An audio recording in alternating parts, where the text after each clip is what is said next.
Mic check. 1, 2, 3. Think we're good. All right. We're back.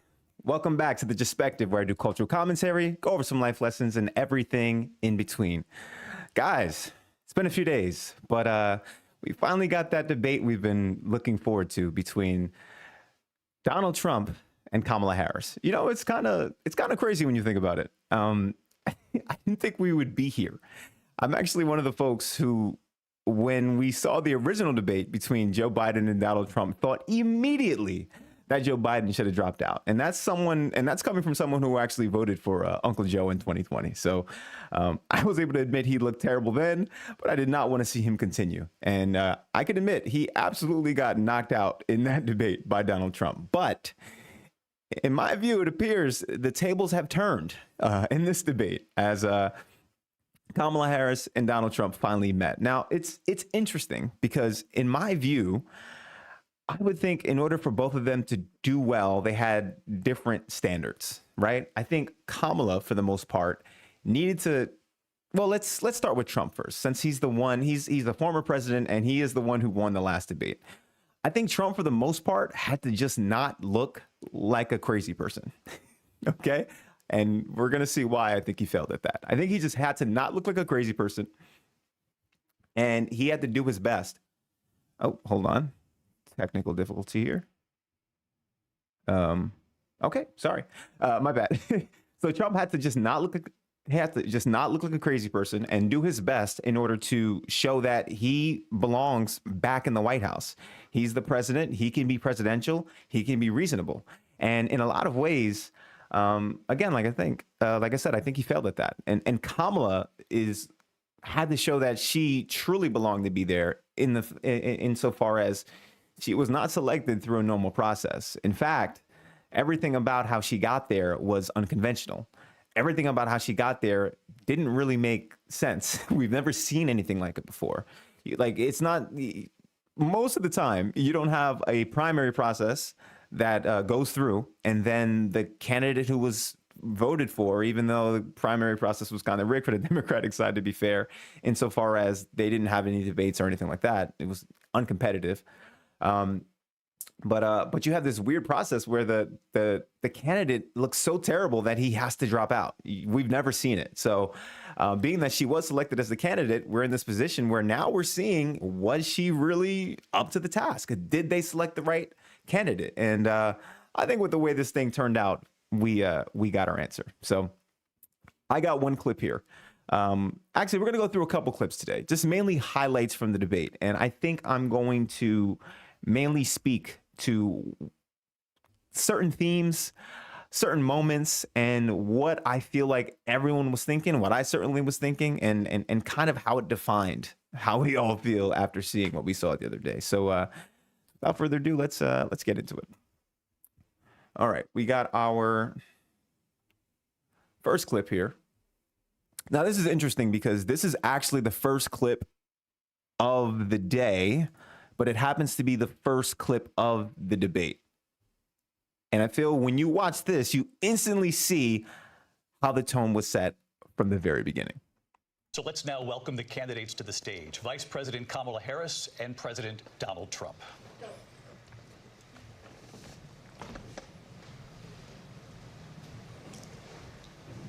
Kamala Harris. Let's have a good debate. Did y'all catch that? Did y'all catch that? I'm going to bring it back one more time. We're going to bring it back just a little bit. All right, we're going to bring it back one more time. Right there. Okay?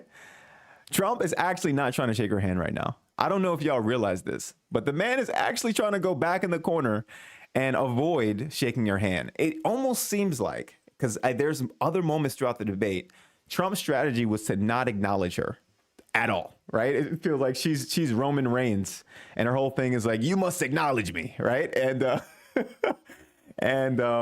that's what she told Trump for the most part, because it didn't feel like he wanted to acknowledge her. It didn't seem like he even cared. And he tried to get away, and she pulled a power move. She walked straight up to him and she said, hey, I'm here. And I felt it was a bit awkward when she said Kamala Harris, because it felt like, well, of course, you know that's who she is. But hey, nonetheless, right here.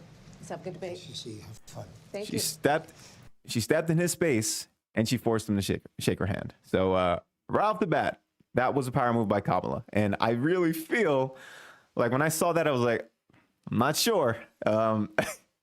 She's kind of off to a decent start, but we will see. We will see. Okay, it's interesting. So what I'm going to do is I'm going to pull up another clip. Obviously, if you want to see the whole debate, you can watch the whole debate. But I'm going to pull up another clip from the debate that I felt like was a really strong moment for Kamala. And this is probably after the beginning. I feel like if you were looking at the first few minutes, she appeared a little bit nervous, but nothing terrible. No word salads or anything like that. My bad. If you watch the debate, you'll see she was a little bit nervous. Again, no word salads, nothing crazy. And Trump seemed like regular Trump. Like he seemed like, hey, you know what? I'm going to be able to do what I did at least to Joe. And I don't mean insofar as like he's going to have the greatest performance. Because I'll tell you, again, when I saw Donald Trump versus Joe Biden, I didn't think he particularly did well. But remember, debates are always about you versus your opponent. And so by comparison, again, he looked great, right? And so I thought if he can at least clear that bar, he can look decent in this too. But and in the beginning, it seemed that way. I think until it got to certain topics. And this is one of the topics I think obviously was going to be weak for Trump and strong for Kamala. And that is, let's see what clip I have. Actually, I don't have Trump's initial response. So let me just kind of give a preface to it then. So as you all know, Trump was able in his term to select 3 Supreme Court justices. Now, these justices came from this, I believe it's called what is it called? It is the something society. I don't remember what it is called. Anyways, there's a Federalist Society. There we go. So there's this group of this like right-wing conservative organization that's able that they basically have a list of judges that they would prefer to be on the courts in the judiciary throughout the country. And Trump was able to select his 3 judges from this list. And one of the things that they kind of had and heavily implied that they would do as far as I'd say their leanings and being on that list was potentially overturn Roe v. Wade. Now, of course, during their confirmation, everyone plays weird about it and they don't necessarily want to admit that's what they're going to do. But we all know that that's what they were going to do. And so Trump selected those 3 judges. And then it's almost like the Republicans in a lot of ways are the dogs that caught the car, the dog that caught the car. I hope I'm saying that right. Insofar as they always talked about being able to overturn Roe v. Wade and see it done away with, because they said that's what the country wants, even though overwhelmingly the country supported the policy that was set by Roe v. Wade. But they got it. And ever since they got it, they have been losing a lot of different races where basically abortion's put on the ballot. All these state initiatives where abortion gets put on the ballot, they always lose. So it's almost like it's not a popular position to reverse Roe v. Wade, especially with what's happening with in a lot of states where certain states are enacting these different abortion bans, and we'll get into that in a second, that are really, really unpopular with the general public. So real quick, I'm going to go over Kamala's response to Trump when he basically started to mention, hey, this is what everyone wanted, and we just brought it back to the states, which is again not the greatest, I think, because I think some rights should not be in the hands of the states. They should be given to all states, right? And that's always a discussion. Which rights should be in the hands of individual states and allow them to do their own thing, and what rights should be deemed for everyone based on a federal level. So, all right, real quick, let's get into Kamala's response, and then I will react on the other end. Which make it criminal. Madam Vice President, I want to get your response to President Trump. Well, as I said, you're going to hear a bunch of lies, and that's not actually a surprising fact. Let's understand how we got here. Donald Trump hand-selected 3 members of the United States Supreme Court with the intention that they would undo the protections of Roe v. Wade. And they did exactly as he intended. And now in over 20 states, there are Trump abortion bans, which make it criminal for a doctor or nurse to provide health care. In one state, it provides prison for life. Trump abortion bans that make no exception even for rape and incest, which understand what that means. A survivor of a crime of violation to their body does not have the right to make a decision about what happens to their body next. That is immoral. And one does not have to abandon their faith or deeply held beliefs to agree. The government, and Donald Trump certainly, should not be telling a woman what to do with her body. I have talked with women around our country. You want to talk about this is what people wanted? Pregnant women who want to carry a pregnancy to term, suffering from a miscarriage, being denied care in an emergency room because the health... By the way, there's literally nothing about this right now that that makes Trump look good. And this is why this is one of Kamala's strongest moments on this debate, because this is like, this looks really bad. And let me let her finish. I got a lot more thoughts about it, but yeah, she's killing him right now. This is bad. Healthcare providers are afraid they might go to jail, and she's bleeding out in a car in the parking lot. She didn't want that. Her husband didn't want that. A 12 or 13-year-old survivor of incest being forced to carry a pregnancy to term. They don't want that. And I pledge to you, when Congress passes a bill to put back in place the protections of Roe v. Wade, as President of the United States, I will proudly sign it into law. But understand, if Donald Trump were to be reelected, he will sign a national abortion ban. Understand, in his Project 2025, there would be a national abortion, a monitor that would be monitoring your pregnancies, your miscarriages. I think the American people believe that certain freedoms, in particular the freedom to make decisions about one's own body, should not be made by the government. Thank you. Yeah. I feel like after that moment right there, she caught her stride. Any bits of nervousness that she had that you kind of visibly saw, but you didn't hear, I feel like it faded away. And so I feel like in a lot of ways, it was a gift to her to have been given that question earlier in the debate, because again, there's really nothing Trump is going to say that's going to make it look good. Because I'll be honest with you guys.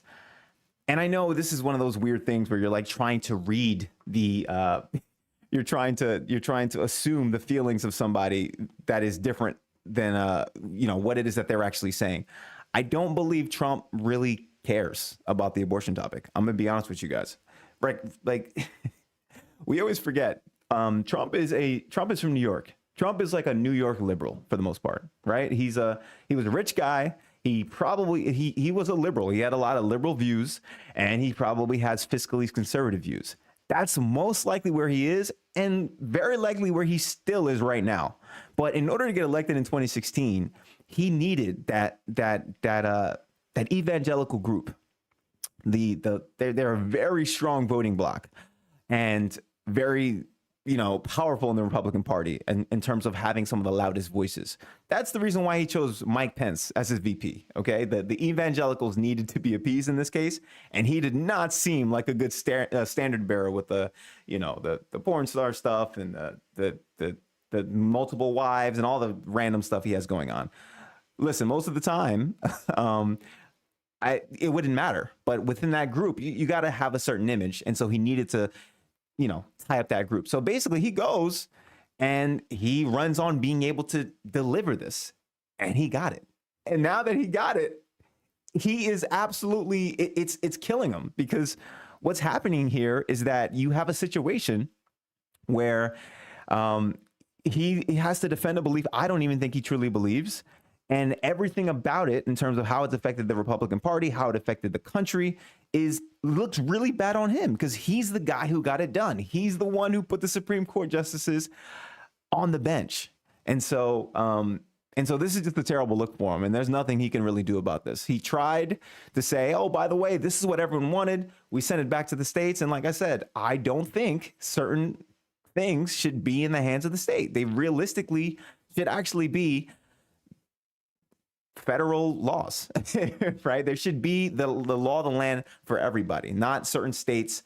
Well, there's always a conversation about states' rights, and I feel like and not saying this is what he's saying or anyone's saying, but like where the Civil War effectively went wrong was states' rights, right? But really, it was like these states wanted the right to have slaves, and the other states, largely the federal government, says no, we gotta that's got to be done. So, rights is the main point here. So, okay. Let me get into another moment that, let me find my notes here. 1 second.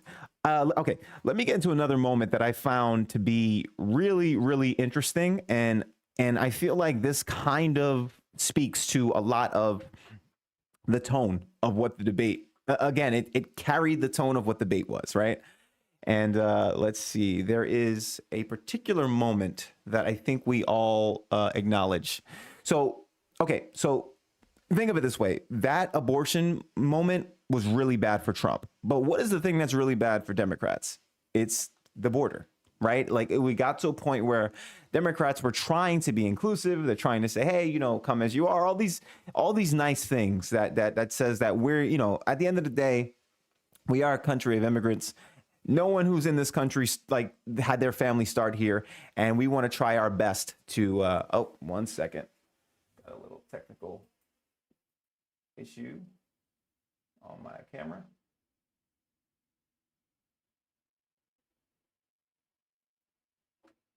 Okay. 1 second, guys.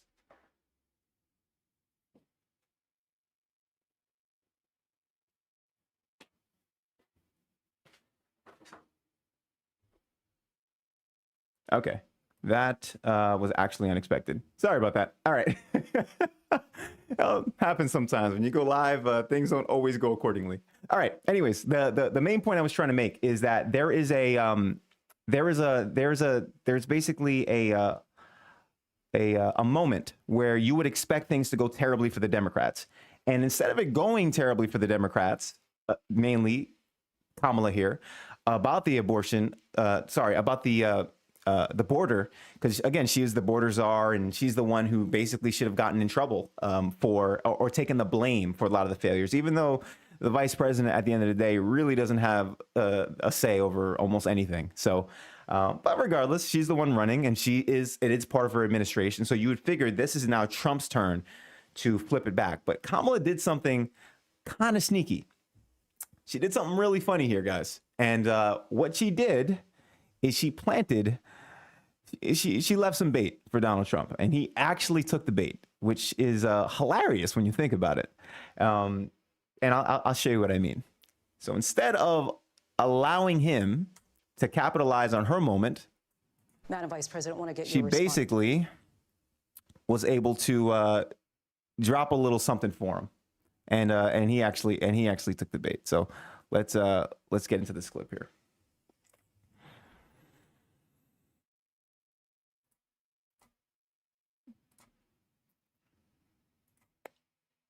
Let me just ask, though, why did you try?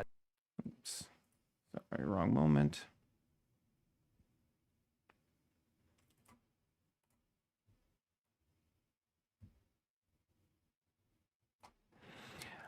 Even when it's not the subject that is being, I'll tell you something, he's going to talk about immigration a lot tonight, even when it's not the subject that is being raised. And I'm going to.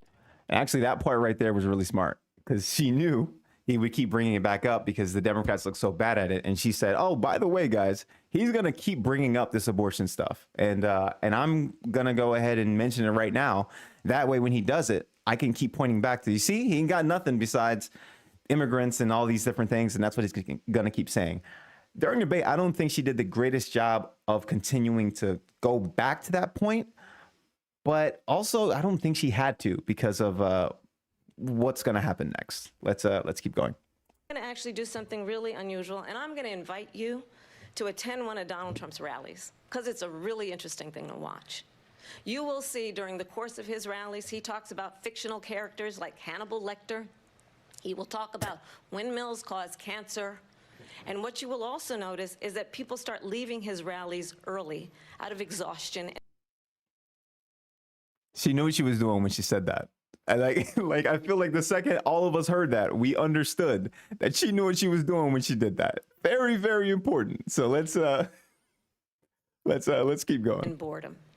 And I will tell you, the one thing you will not hear him talk about is you. You will not hear him talk about your needs, your dreams, and your desires. And I'll tell you, I believe you deserve a president who actually puts you first, and I pledge to you that I will. Vice President. I'll tell you something. He's going to talk about immigration a lot tonight. Okay. All right. So I think like everybody who saw that moment at the time live, we all thought to ourselves, okay, that was a blatant and obvious attempt to bait Donald Trump. There is no way when the attempt is that obvious, he's going to bite. We see that, like you and me, we were wrong because unfortunately for Donald Trump, he just couldn't help himself. And that's one of the biggest knocks on him. He absolutely could not help himself, and he ran right into that Looney Tunes trap. So let's take a look at what happens after Kamala completely dodged the question that she was asked about. Well, she didn't completely dodge, but she mostly dodged. She answered the question she wanted to answer and then stuck in that little thing there. So that way she couldn't hold too much accountability for anything on the border. She said, hey, by the way, Trump blocked the bill that would have gotten us passed, which is true. Again, that speaks for this year, not the past 3 years. But then she's putting that little bait there. And this is the moment that happened right after.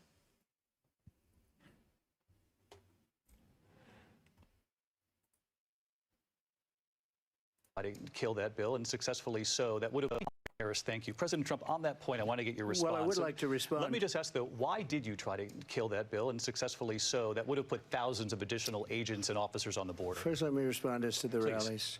She said people start leaving. People don't go to her rallies. There's no reason to go. He couldn't help himself, guys. He could not help himself right here. He just couldn't do it. He could not do it. And the people that do go, she's bussing them in and paying them to be there, and then showing them in a different light. So she can't talk about that. People don't leave my rallies. We have the biggest rallies, the most incredible rallies in the history of politics. That's because people want to take their country back. Our country is being lost. We're a failing nation. And it happened 3.5 years ago.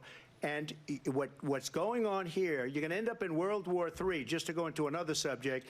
What they have done to our country by allowing these millions and millions of people to come into our country, and look at what's happening to the towns all over the United States. And a lot of this moment right here is just going viral, by the way, guys. towns don't want to talk. It's not going to be Aurora or Springfield. A lot of towns don't want to talk about it because they're so embarrassed by it. In Springfield, they're eating the dogs, the people that came in. They're eating the cats. They're eating. Actually, you know what? You know what's funny? I think I missed something. I missed something. I missed something important. I'm gonna come right back here for a second, and I realized that I just saw it again, and I didn't point it out. This is earlier in the clip when he just took the bait, right? You gotta look at Kamala's face right here. Light. So she You can't see this talk face about right that. here? People Right here. This moment right here. You see this? This is her thinking to herself, I cannot believe this dude took the bait I just set for him. It was picture perfect. I had a weakness and I didn't want him to capitalize on it. So I just threw something out there that I knew he absolutely couldn't resist. And then he went for it. He, instead of talking about her weaknesses, he decided to say, oh, hold on 1 second there, ma'am. There's no way I'm going to let you talk about my crowd sizes, because that's the most important thing to me, right? And it's actually kind of hilarious when you think about it. I mean, really, this was bad. And and you can just see it in her face. She's like, I really cannot believe this man took the bait. And I feel like this is kind of the tone for the rest of the debate. You just see hilarious faces by Kamala in the corner, and she was all of us, I think, in this moment, because I was thinking the same thing. Like, there is no way this is really happening right now, guys. Let's keep going. Let's bring him back to the point I think we were at. He starts telling us about this this story we have. want to talk. It's not going to be Aurora or Springfield. A lot of towns don't want to talk about it because they're so embarrassed by it. In Springfield, they're eating the dogs, the people that came in. They're eating the cats. They're eating the pets of the people that live there. All right, real quick. This story about Haitian migrants in Springfield, Ohio, eating cats and dogs. I might do a video on it, but from what I can tell right now, this story at the time that this debate happened was basically completely debunked. And it winds up being like one of these BS stories that was like heard second, third, and fourth hand that wound up being overblown and somehow, you know, propagated through all conservative circles. And I think the first thought is that, well, someone really has a problem with immigrants and they want to continue to find bad immigrant stories. And that's it. Whether or not it's true, this sounds good. And the problem is that Trump right now is so tapped in to all these fringe groups that dude heard it, didn't wait for it to be verified or corroborated, and went straight out on the debate stage to talk about they're eating the cats and dogs. Hold on, we got to run this back. I don't even think I let it play all the way. We just got to run it back. And I want y'all to pay attention to Kamala's face here, because Kamala's face is all of our faces right here. Let's just take a look. They're eating the cats. They're eating the pets of the people that live there. Oh, and this is man. what's happening in our country, and it's a shame. As far as rallies are concerned, as far as the reason they go is they like what I say. They want to bring our... All right, and do y'all notice that? So he tried to hit her back on his issue, right? Which is immigration. Oh, you know, by the way, I'm gonna get you about it. And look, they're eating the cats, they're eating the dogs of the people that live there. And by the way, real quick, my rallies, because like I can't let you get away with that, even though I tried to address it in the beginning. The rallies is everything for this man. And he allowed himself to get baited by her when she knew that's what she was gonna do. That is absolutely terrible. But again, masterfully done by her. So this is bad. Our country back. They want to make America great again. It's a very simple phrase, make America great again. She's destroying this country, and if she becomes president, this country doesn't have a chance of success. Not only success, we'll end up being Venezuela on steroids. I just want to clarify. All right, so that, oh man.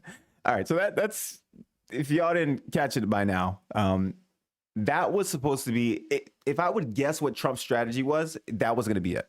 Hey, listen, the Democrats did bad on immigration, and everyone kind of admits it now. Democrats admit it now. Like, hey, you know what? We were trying to go one way, and it didn't really turn out the greatest for us. I get it.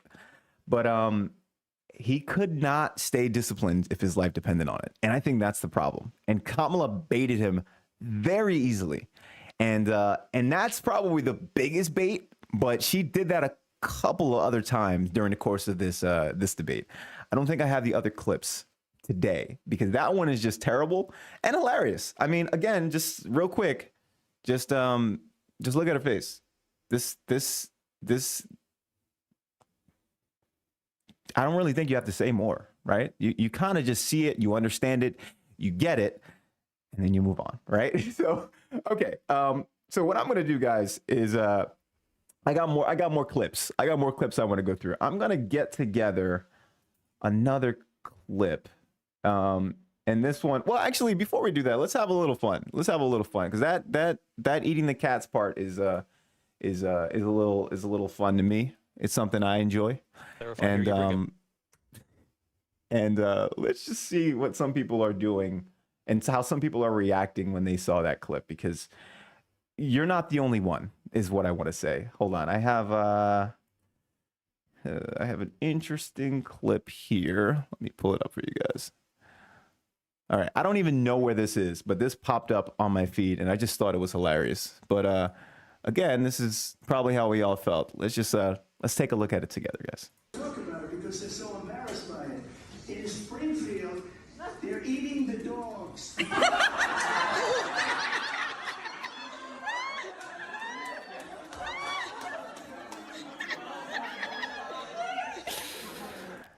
Big oof is what I have to say to that one. That's a big oof. Big oof moment. Big oof moment is just I don't really think you know what else to say. It just it looks bad, it feels bad. Actually, I found something hilarious. Like, people are doing stuff like this now, right? We also got this one, which is, I'm not gonna lie, it kind of got stuck in my head. So I don't know if this is actually the creator. Okay, the TikTok creator is listed on the bottom there. So I'm gonna play this, and hopefully it gets stuck in y'all head too, because it got stuck in mine. And They're eating the cats. enjoy. All right, here we go. They're eating the dogs. They're eating the cats. Eat the cat. Eat the cat. They're eating the dogs. They're eating the cats. Eat the cat. Eat the cat. They're eating the cats. They're eating the dogs. Eat the cat. Got a bop to it when you think about it. Eat the cat. Eat the cat. Eat the cat. Eat the cat. Eat the cat. They're eating the dogs. They're eating the cats. Eat the cat. Eat the cat. Eat the cat. And ABC News did reach out to the city. Man, I forgot what I was doing. I'm completely unorganized now. Just all right, real quick. Right, hold on. One last time, guys. One last time, because now I don't know if it was enough to get it stuck in your head. Hold on. City manager there, he told us there had been no credible reports of specific claims of pets being harmed, injured, or abused by individuals within the immigrant community. People on television. Let me just say here, this is the People on television said my dog was taken. Eat the cat. They're eating the dogs. They're eating This is the the part right cats. here. Eat the cat. Eat the cat. All right. That's enough. All right, that's enough. Yes. And by the way, fellas, you should listen to the former president here. Pro tip for you guys in special relationships. Okay. Let us keep it going now. All right. I have another clip that I wanted to share or just go through in reference to how this debate went down. And again, I think it was again emblematic of Kamala's strength in the debate in reference to how she kind of played Trump. Really, she just played him. So let's find another moment here. Let's see. Okay, so she kind of continued to hammer away at him, and she did things that would again bait him, attack his ego, make him feel a certain way about what it is that she's saying, what it is that she's doing, and completely cause him to lose whatever plan he had, throw it out the window, and kind of go back at her just in a way to make, like, satisfy his ego effectively, right? So here's I got another one here for you guys. Here's gonna be another clip. I'm gonna get this one together and clearly he is having a very... All right, so this moment comes here after, hope I might be forgetting a little bit, but this moment comes here after there is a discussion about, I think Joe Biden. Oh man, guys. Donald Trump talking about Joe Biden not being in the race and all these different things. And oh, actually it might have happened after he still had some concerns about him winning the election in 2020, which obviously didn't happen. But let's play the clip. Maybe I get reminded of what it is. I don't have good notes for this one. Donald Trump was fired by 81 million people.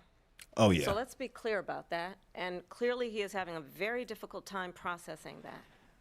But we cannot afford to have a president of the United States who attempts, as he did in the past, to upend the will of the voters in a free and fair election. And I'm going to tell you that I have traveled the world as Vice President of the United States, and world leaders are laughing at Donald Trump. I have talked with military leaders, some of whom worked with you. If y'all noticed that, let me pull it back a little bit because I wasn't quite catching it on the right moment. But just like we're gonna play a little bit of a body language reader here, okay? Just real quick, let me pull it back. People. So let's be clear about that. Do you see when she said, "You've been fired by the American people"? Look how hard it hit him when she said that, because I think I definitely missed it the first time. Look at this. So let's be clear about that. And You see that? Like, he's just like, that was a gut punch to him, because just saying you're fired, that's Trump's line. You can't tell Trump he's fired, right? And those are the things, like, you use his line against him and then you hit him about the loss of the election, which is like obviously a really big deal for him. And I feel like you really kind of got him there. And she was masterful at doing that. This is how she baited him. Like I said, I wouldn't say she was perfect in this debate. There's a lot of things that she should have answered more directly, and instead she kind of answered her own question. But again, remember, guys, a debate is you versus your own opponent. They're the ones who have to call out your faults and what you're saying. And if they can't do it because they got baited and they have no self-control, then it's over, right? And so yeah, here's a well, let's finish this clip. A president of the United States who attempts, as he did in the past, to upend the will of the voters in a free and fair election. And I'm going to tell you that I have traveled the world as Vice President of the United States, and world leaders are laughing at Donald Trump. I have talked with military leaders, some of whom worked with you, and they say you're a disgrace. And when you then talk in this way in a presidential debate and See, guys, this is actually another moment, another quick observation. I felt like Trump was trying his best not to look at her during the course of the debate, and she would just look him dead in the face and be like, you know, dog, you're a disgrace, right? And I feel like, again, she's proving here that she was supposed to be on this stage. She was like, we weren't sure. I'll be honest. Let me say we. I wasn't sure. I was not really convinced. I'm thinking of her back in 2020 where she had a great debate and then she flopped. And I'm not sure which Kamala Harris was showing up here today, because for the past 3 years, she's kind of been on the sidelines. So I don't know if she's gotten better, gotten worse. We have no idea. But when you want to talk about strategy and effectiveness to deliver lines and how you present different ideas, she did a great job here. deny what over and over again are court cases you have lost because you did. Like she's looking dead at him and she's saying it. And like I said, guys, the whole debate, he did not look, he couldn't even look at her.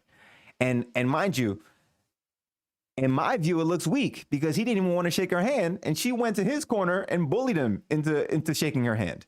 And then now here, she's looking him dead in the face, called him a disgrace, and he can't even look at her. So it's like, when you want to talk about strength, you want to talk about leadership, like, this is supposed to be the guy. But right now, it looks like it's her. Absolutely looks like it's her. So let's keep going. Did in fact lose that election. It leads one to believe that perhaps we do not have in the candidate to my right the temperament or the ability to not be confused about fact. That's deeply troubling, and the American people deserve better. Okay. Yeah. I mean, look, guys, that's a moment where I feel she was really strong. I feel she really kind of, again, she looked him dead in the face. She called him a disgrace, and she told him, like, the American people deserve better. You lost.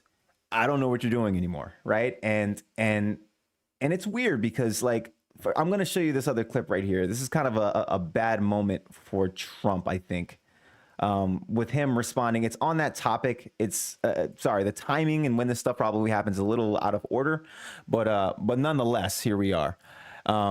Okay, let me pull this up, because this is where one of the moderators asked Trump, is there anything you actually regret about January 6th, right? And this is kind of what I'm talking about when it comes to leadership, when it comes to temperament, and it comes to, again, being the man, being the guy who's supposed to be the, you know, whether it's the role model, but it's the commander in chief, right? There's something to it. And I feel like this kind of moment here just did not really sit well with me. I also think it's not a good look for Trump. So let's go into it real quick. It's a very simple question as we move forward toward another election. Is there anything you regret about what you did on that day? Yes or no? I had nothing to do with that other than they asked me to make a speech. I showed up for a speech. I said, I think it's going to be big. I went to Nancy Pelosi and the mayor of Washington, D.C., and the mayor put it back in writing, as you know. I said, you know, this is going to be a very big rally, or whatever you want to call it. And again, it wasn't done by me. It was done by Look at her others. face. I said, I'd like to give you 10,000 National Guard or soldiers. They rejected me. Nancy Pelosi rejected me. It was just 2 weeks ago. Her daughter has a tape of her saying she is fully responsible for what happened. They want to get rid of that tape. It would have never happened if Nancy Pelosi and the mayor of Washington did their jobs. I wasn't responsible for security. Nancy Pelosi was responsible. She didn't do her. Job. The question. Okay. So real quick, why that moment to me looks really bad is because, again, when you're the president, a lot of the time the buck stops with you. And understand, guys, what the chain of command is. When it comes to governors in the states, they're the ones who can deploy the National Guard for their particular state. They are the executive of that state, right? When it comes to deploying the National Guard in Washington, D.C., at the top of the chain of command is the president. So Donald Trump could have sent in the National Guard. Donald Trump is the one who could have stopped it if he wanted to. He waited hours before saying, "Hey guys, chill. Like we're not like, what are we doing?" And he kind of refuses to accept any accountability for the January 6th stuff. And guys, it's not just January 6th. There actually was an entire election scheme plot. And it's pretty in there. It's pretty in depth. I felt this way as well. I thought really it was just January 6th because that's how everyone played it. But no, there was a lot of intentional things he did before January 6th. January 6th at the end of the day is just effectively what it was supposed to be was a delay tactic. So that way they could delay the certification of the vote and do some other things in this larger plan. But not saying the people there knew that, but like in pretty much what Trump is being indicted for is the whole plan. And all right, I'm not going to go too much into that right now. Maybe I make a video about it. But anyways, it's crazy because it's like dude is being indicted for some of the actions leading up to January 6th, not January 6th itself.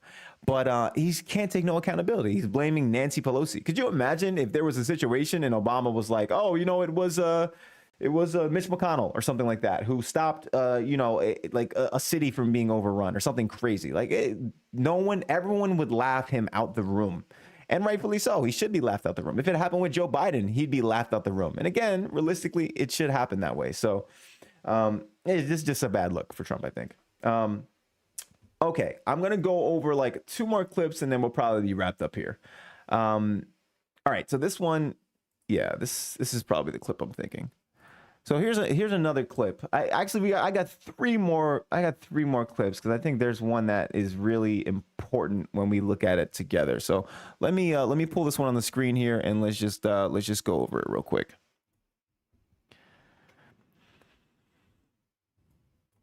It is very well known that Donald Trump is weak and wrong on national security and foreign policy. It is well known that he admires dictators, wants to be a dictator on day one, according to himself. Again, notice, guys, she's looking him square in his face and just calling him weak.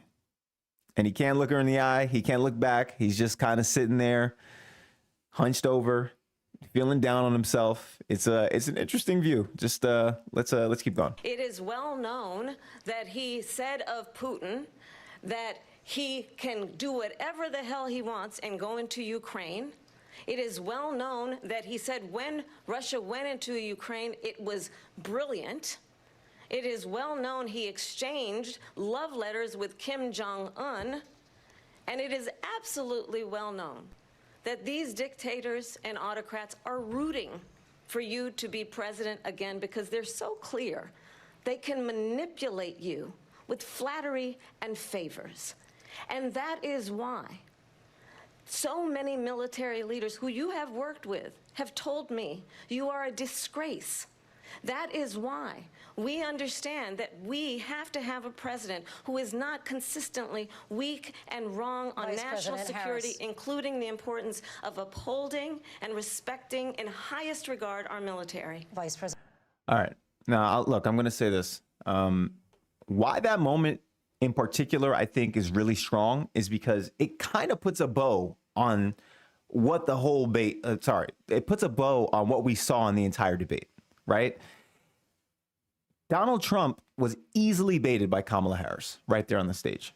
So then you have to ask yourself, is he not easily manipulated by some of these other leaders? Like, she brought up a good point. There are a lot of reports where, like, I mean, and you see it, right? It's not you don't have to think of, like, it's not something behind the scenes. We saw it play out live on TV all the time, where you have these people who want to curry favor with Donald Trump, and so they go on like CNN or like, you know, anywhere, Fox News, and they just do a public humiliation ritual of just saying like, Donald Trump is the greatest golf player of all time. He's like Michael Jordan. And, they basically go out and they start doing all these things that would effectively be, they start saying all these things about him, which are just to flatter him, to pump him up, to make him feel like he's the man. And they do it because they know that in doing so, they can get whatever they're looking for from him. They can get that favor from him. And so it's one of those things where you're just like, it's not just like these like random people in his cabinet that do that. Foreign leaders would do it too. You know what I mean? The whole love letters with Kim Jong-un thing and all that stuff. And look, it's funny because I actually didn't fault Trump for trying to go to North Korea and make a deal. But because I think you got to try some things that might be unconventional in order to stop, war, right? If you can do it. So I didn't fault him on that, but like it does seem like he got played there. And when it comes to guys like Putin, who's incredibly smart, you think like he couldn't play him by just saying, you're a really strong guy, I like the way you run the country. And he'd probably get a few favors from too. So it's one of those things where I'm just like, it's a very important point because she's saying, I think they would do this to you. And she did it to him in the course of the debate. She pretty much played him. He set these little traps and he fell for them. He got manipulated by her in front of 100 million people, right? And so I feel like it's one of those moments where it's like, hey guys, by the way, she's not just talking. She did it. This is a thing that happened. And in fact, if you want evidence for it, rewind the tape. So very strong moment for her. Again, really terrible look for Trump when you put it in the context of what happened during the course of the debate. And I just really think she killed it here. I really don't know what else to say besides she really did her thing here. Okay, one more clip that puts an end and a bow on that particular moment there, and we'll just go over it real quick. All right.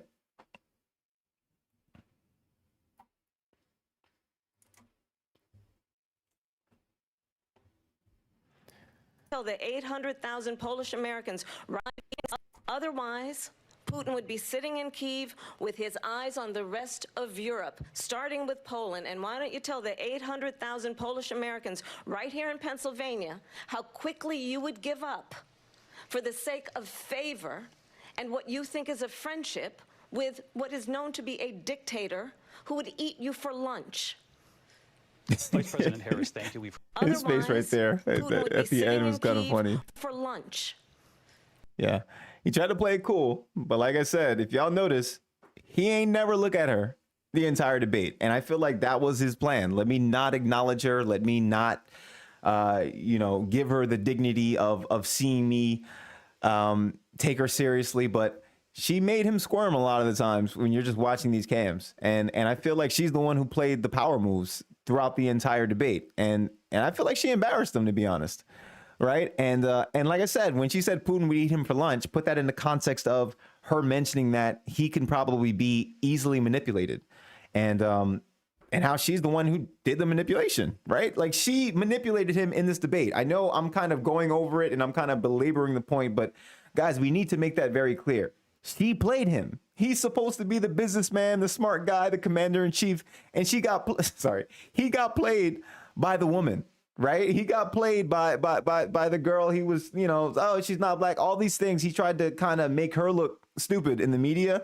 And they called her out. She's scared to do interviews and all these things. And to be fair, she's not doing that much interviews. And so we weren't sure how she's going to show up. But when she showed up and she embarrassed this man. Okay. I think we have to understand that right now. She absolutely embarrassed this man. And I think she's right when she says, like, you'll be manipulated by these foreign leaders. And what she didn't say is because I manipulated you just now, but she doesn't have to say it. It's in the subtext. We all saw it. Okay. So, okay. I know I've been going in on Trump this whole time. I'm going to go over what I believe is his one good moment in the debate. And I'm serious. I believe this is his one good moment, and it happens to be his closing, because everything else in the debate, in my view, did not really look that good. So I'm going to get that one clip to be fair to Trump, and I'm going to show you what I think was probably his best clip during the course of this debate. All right, let's see what I could find. All right, real quick, guys. We'll go in on it. Going to do this. So she just started by saying she's going to do this, she's going to do that, she's going to do all these wonderful things. Why hasn't she done it? She's been there for 3.5 years. They've had 3.5 years to fix the border. They've had 3.5 years to create jobs and all the things we talked about. Why hasn't she done it? She should leave right now, go down to that beautiful White House, go to the Capitol, get everyone together and do the things you want to do, but you haven't done it, and you won't do it because you believe in things that the American people don't believe in. You believe in things like we're not going to frack. We're not going to take fossil fuel. We're not going to do things that are going to make this country strong, whether you like it or not. Germany tried that, and within 1 year, they were back to building normal energy plants. We're not ready for it. We can't sacrifice our country for the sake of bad vision. But I just ask one simple question. Why didn't she do it? We're a failing nation. We're a nation that's in serious decline. We're being laughed at all over the world. All over the world, they're laughed. I know the leaders very well. They're coming to see me. They call me. We're laughed at all over the world. They don't understand what happened to us as a nation. We're not a leader. We don't have any idea what's going on. We have wars going on in the Middle East. We have wars going on with Russia and Ukraine. Okay. We're going to end up in a third world war, and it'll be a war like no other because of nuclear weapons, the power of weaponry. I rebuilt our entire military. She gave a lot of it away to the Taliban. Okay. She gave it to Afghanistan. What these people have done to our country, and maybe toughest of all, is allowing millions of people to come into our country. Many of them are criminals, and they're destroying our country. The worst president, the worst vice president in the history of our country. President Trump, thank you. And that. All right. Okay. So I think that was his best moment. That doesn't mean it was good. It doesn't mean it was the greatest, but I think that was his best moment because he was at least somewhat on message, right? And I look, I think in there is a lot of, somewhat falsehoods, or there is at least. So, all right, I think there's somewhat falsehoods, but there are also things in there that he could try to make the case for, and I felt he should have been trying to make the case. So, like, first, when you say, hey, you're talking about all these things you want to do, you're literally in office right now, how come you guys couldn't do it?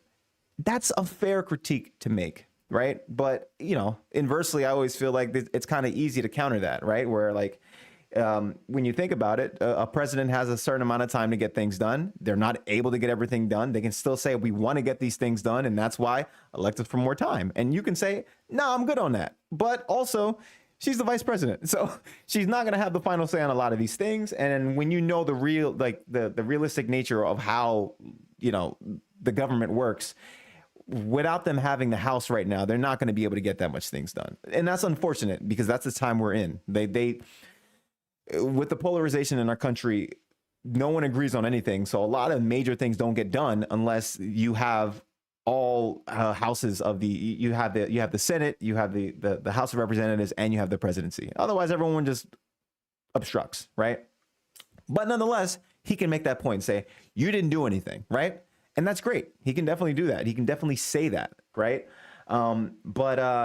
And when he's saying, hey, look, you guys messed up on the border, you're letting the people in. And again, he's going to continue to kind of go crazy on that. Oh, they're overrunning Venezuela, all these different things. Personally, I feel like it's kind of overblown in how he talks about it. But in terms of the problem itself, yeah, people feel it, and people, well, not everywhere, but people feel it, and people at least acknowledge it as a problem now. And it is largely blamed on the Democrats for not taking it seriously sooner. And so if he could have kind of stayed a little bit focused and kind of stayed there about, hey, you guys aren't doing it now, border stuff, maybe he would have had a shot. But he's just largely undisciplined, not focused. And in a lot of ways, I don't even think that was good, but I do think it's one of his better clips. And again, that kind of goes to show a lot of what's kind of happening with Trump in this debate. Like, I'm gonna be honest, guys. He looked like an old man here. Like, it's so funny because we're all so used to calling Joe the old guy. But when you take the oldest guy, when you take the old man out the race, And now the guy who's left over still happens to be the oldest guy to run for president in American history. He starts to look like an old man. This is not the Trump from 2016 who was able to, take down a whole stage of Republicans. He's not that sharp at doing this right now. And he looks bad. And I feel like the only time people see it and they look good and they think he looks good is when they're thinking to themselves, well, I like him. And so I'm really giving him the benefit of the doubt here. And so long as he clears this really low bar, I think he did great. But if you hold him up to a standard of kind of like what we had before, like go back and watch a clip from like Romney versus Obama, and we lived in an entirely different world, right? And so it's kind of crazy when you just think like he has to clear a low bar and people think he did good, but in the contrast against someone like Kamala, in my view, he looked terrible, and I don't think he even cleared his low bar. So okay, I am going to share one final moment, which kind of goes back against something that he was saying in reference to, and actually I was supposed to share this one before that one because that's probably a better clip to end on. Okay, it's just another little clip that I've seen go around, and people, of course, are memeing with it. And I probably should have shared it first. It's a small clip, guys, about 20 seconds. I probably should have shared this one first again, but hey, we're here now. All right. So real quick, to give the context of the clip, this is going to be one of those moments very similar. And again, what I just showed you was his closing statements, but this happened earlier in the debate, where effectively somewhere along the lines, Obamacare got brought back up, right? And so remember, if you guys remember anything about when Trump got elected, he was talking about how I'm going to repeal Obamacare, right? And look, he got close. But the whole issue is that they wanted to, it appeared like he wanted to repeal it because he was saying it was terrible, because Republicans have always been saying Obamacare was terrible and they wanted to repeal it. But it didn't seem like they really believed it was terrible, because even Obamacare is kind of a Heritage Foundation plan, right? Like Romney did it in his state. They just hated it because Obama did it. And so Trump, at the time when he came in, was kind of just being the anti-Obama. Oh, if Obama did this, I do the opposite, right? Which was kind of petty, kind of stupid, and wildly unserious in my view. But the healthcare failure was a big deal, because he basically went along and said, I am going to repeal Obamacare, right? And we're going to replace it with something better. And here's the problem. They never really had a plan. In fact, I think everyone forgets this. There was a Trump care plan, but I think inside the Trump care plan, I think it polled like really, really low, like in the teens. And what it did was remove the protection for declining clients for having pre-existing conditions, which is really the whole reason why Obamacare even has any support, right? It's because, look, insurance companies at the end of the day, they want to make money and they will pay out to, whatever the terms you have, but they're really looking to collect money and not pay out unnecessarily, right? So if you're a person who has pre-existing conditions, you are likely to have other health concerns and cause them to pay out of pocket. So they used to just be able to deny you coverage altogether until Obamacare kind of came out, widened the pool of the insured and forced them to do that. So he wanted to go ahead and repeal it. And the one plan they did have was terrible, and it got voted, like no one went for it. And then when they actually tried to repeal it, John McCain hit him with the thumbs down in a dramatic fashion, and it failed to get repealed, right? And so even in 2020, I think Trump was someone asked, do you have a plan? And he said, oh, I'm working on it, and I'm going to show it out very shortly. I don't have that clip, but if I had it, it'd be great right now. But mind you, that was 4 years ago in the last election cycle. He still doesn't have a plan. And when asked about it again, this is how he responded. Yes or no, you still do not have a plan? I have concepts of a plan. I'm not president right now. But if we come up with some... Yes or no, you still do quick. not have a plan? I have concepts of a plan. I'm not president right now. But if we come up... Imagine saying I have concepts of a plan after you've been running on trying to repeal Obamacare 4 years. Mind you, guys, he got elected in 2016, and he tried to do all this stuff in the 2017, 2018 cycle when they still had all the chambers, right? And so, and then he mentioned it again in the 2020 election. Imagine still not having a plan on what you would do about repealing Obamacare, right? Like if you say it's the most terrible thing in the world, put a plan out. Like actually like put it back in the national conversation. Say, hey, guess what, guys? I actually have a plan. And now you say I have concepts of a plan. Dog, like at this point, like what are you doing? You know what I mean? It should. This is why I say my biggest critique of Trump is that is that I don't really think he cares about a lot of this stuff. I don't. I think, like I said, if we're being honest with ourselves, Trump is like a New York liberal. Okay, he was a rich dude. He's likely to be fiscally conservative but socially liberal, and I don't think he's ideologically tied to anything besides the tax cuts, which is the only thing the major accomplishment he got done during his term, right? And so everything else, I think it's just a matter of like, it's just part of the game. It's part of the sport. Oh, well, if that team did this and we want to be better than that team, then I'm going to do what I have to do to, show that, hey, by the way, we can do something better. Right. And I find it kind of embarrassing, actually, because it's like when you think about it, you see how wildly unserious he is about a lot of these different topics. It's like the people in his administration kind of push him forward and say, hey guys, hey Trump, we want you to do this. And he just says, well, it's my team, so I'm going to do it. And that's it. And that's it. And like, I think he's, again, wildly unserious about these things. And it's sad because he's not ideologically tied to it, doesn't care. And so you see moments like this where it's just like, I have concepts of a plan. He ain't got no plan. How much time does he have to say he has a plan without presenting the plan? Does it take for us to understand that there was never a plan, right? And so, yeah, bad luck. Okay. All right, guys. I'm going to, let's see. I have a clip from Christy. You know what? No, we don't need to see that clip. All right, guys. So I'm going to end here. That debate was interesting. Okay. And it was interesting because I think in a lot of ways it answered a lot of unknowns that a lot of people walking into it did not know. Right. We saw what happened to Joe Biden. Dude got destroyed, unfortunately. But I don't think that would have happened to Joe from 8 years ago. But clearly, that ain't the same Joe we have today. And so, with how every single thing happened on the Democratic side in the past couple of months, the questions were: is Kamala really who we think she could be? Is she really ready for this moment? Because she didn't go through a primary the conventional way. She's kind of gotten anointed and set up there. And can she really step up to the plate on the world stage? She's never been here before. She didn't do well in the 2020 primaries when she's on stage with 10 other people. And so now that she's face to face against the Democrats' Darth Vader here and Donald Trump, can she actually deliver? And it turns out she not only could deliver, but she did exceedingly well.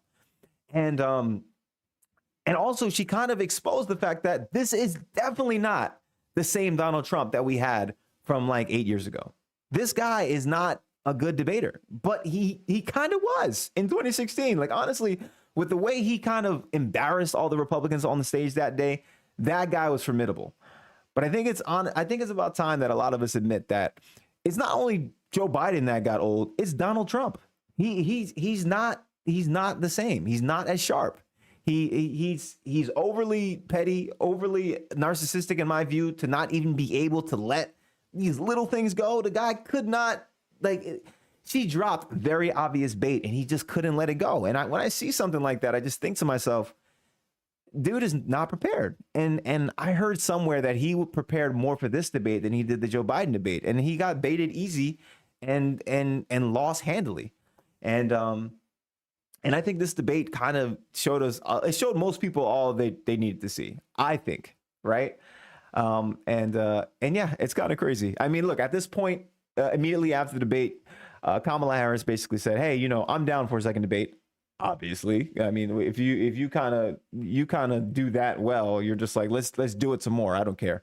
And Donald Trump right now is kind of flip-flopping on whether he would. First he said he would, then he said he wouldn't. He's basically saying this thing where he's like, well, you know, with fighters, like prize fighting, boxing, MMA, things like that, you effectively, when you have a really good match and you win, you don't have to go ahead and immediately accept the next fight, because the loser says, I lost, I want a rematch. And so as the winner, you think to yourself, hey, you know, am I really going to give this guy a rematch, or does he have to go fight some other people? Things like that. He has deluded himself right now, or he's deluded right now into believing that he won. I don't really think he thinks that, but I think he's telling himself that. And so he's saying that's why he's not sure he's going to debate, because he won so handily that he doesn't have to continue with another one. And I don't think he believes that. Well, I don't know. If he believes that, then it means the people around him are doing him a great disservice. But again, I'm not sure. Hopefully there is another debate, because ultimately the American people kind of deserve to see who their potential next leader might be. And I think it's important to see these guys duke it out. Look, there's a lot of things that Kamala did not answer directly. And it was very clear that she answered the question she wanted to answer and not the direct question they asked her.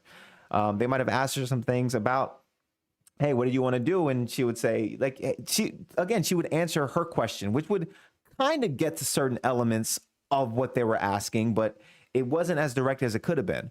And just as someone who's looking at her, you would like to know that, right? But as her opponent in Donald Trump, he had to call her out, and he just couldn't do it. So, and she called him out on every single one of his faults and every single thing she possibly could. She exploited every single weakness. She baited him, and she embarrassed him.